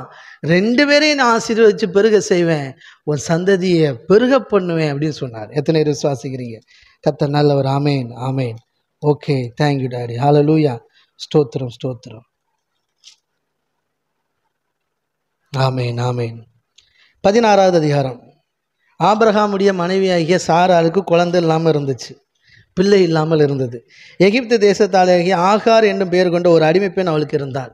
சரிங்களா? இப்போ நல்லா கவனிச்சுக்கோங்க. இவருக்கு குழந்தை இல்லை. சரிங்களா? கர்த்தர் நல்லவர். இன்னொரு இடம்,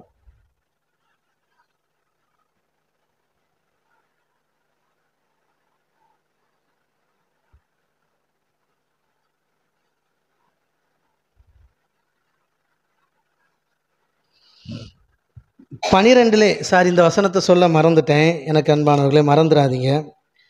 ஆதியாகமம் 12வது அதிகாரத்தில் 13வது வசனம் என்ன சொல்லுது? இவங்க எகிப்துக்கு கிளம்பி போவாங்க இல்லையா?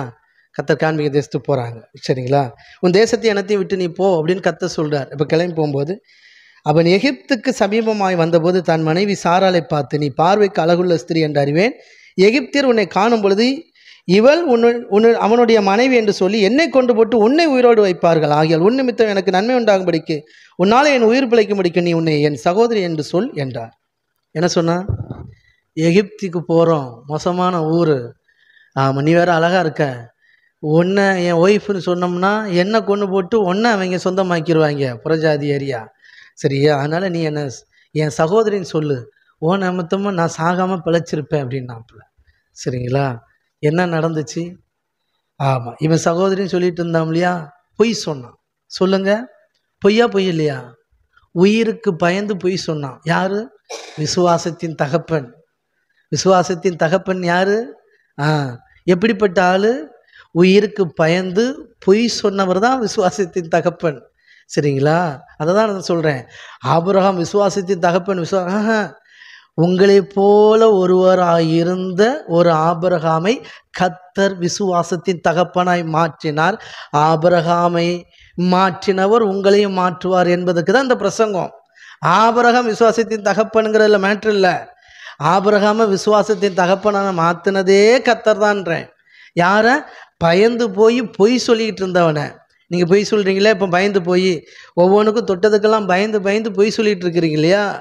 உங்களை விசுவாசத்தில் பயங்கரமாக வளர்த்தெடுப்பார் நான் நம்புகிறேன். விசுவாசிக்கிறீங்களா? கர்த்தர் நல்லவர். இப்போ பாருங்கள், சரி இவன் என்ன சொன்னான்? உயிர் பேரும் அப்படின்னு பயந்து போய் சொன்னான். அப்போ என்னாச்சு? பார்வோனுடைய பிரபுக்களும் பார்வோனுக்கு முன்பாக அவனை புகழ்ந்தார்கள். பார்வோனுக்கு முன்பாக அவளை புகழ்ந்தார்கள். என்ன பண்ணிட்டாங்க? தூக்கிட்டு போயிட்டாங்க. யாரை? இவர் உயிரோடு தான் இருக்கிறாரு, ஆனால் பொண்டாட்டியை தூக்கிட்டு போயிட்டாங்க. புரியுதுங்களா? ஆமாம், கர்த்தர் நல்லவர். ஓகே.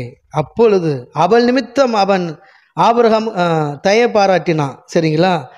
ஆபிரகாமுடைய மனைவியாகிய சாராள் நிமித்தம் கர்த்தர் பார்வோனி அவன் வீட்டாரையும் மகாவாதையினால் வாதித்தார். எத்தனை விசுவாசிக்கிறீங்க? சார், இவன் பாட்டுக்கு மனைவியை தங்கச்சின்னு சொல்லினால ஒய்ஃபை தூக்கிட்டு போயிட்டாங்க. ஆமாம், இவரால் போய் காப்பாற்ற முடியல. எத்தனை பேர் விசுவாசிக்கிறீங்க? இவரால் போய் காப்பாற்ற முடியல சாரால. சரிங்களா? கர்த்தர் நல்லவர். ஆனால் கர்த்தர் அவனுக்காக யுத்தம் பண்ணி பார்வோன் வீட்டில் எல்லாத்துக்கும் வியாதியை வர வச்சு, எதுக்காக இந்த வியாதி வந்து விசாரித்து பார்க்கும்போது இந்த பொண்ணுனால தான் வந்துச்சு. விசாரித்து பார்த்தா இது அவனுடைய ஒய்ஃபு. அந்தால கூப்பிட்டு வச்சு சத்தம் போட்டு அனுப்பி விட்டாங்க. எத்தனை பேர் நம்புறீங்க? ஆமாம். நீங்கள் பயந்து போய் பொய் சொல்லி உங்கள் மனைவியே நீங்கள் இக்னோர் பண்ணிடலாம், மனைவியே தள்ளிடலாம். ஆமாம், நீங்கள் தப்பிக்கிறதுக்காக யாரனாலும் இழக்கிறதுக்கு நீங்கள் துணியலாம். ஆனால் அவர் வாக்கு பண்ணியிருக்கிறார், உன் கற்ப பிறப்பு இவனுக்கும் சாராளுக்கும் தான் குழந்தைய கொடுக்கணுங்கிறது அவருடைய திட்டம்.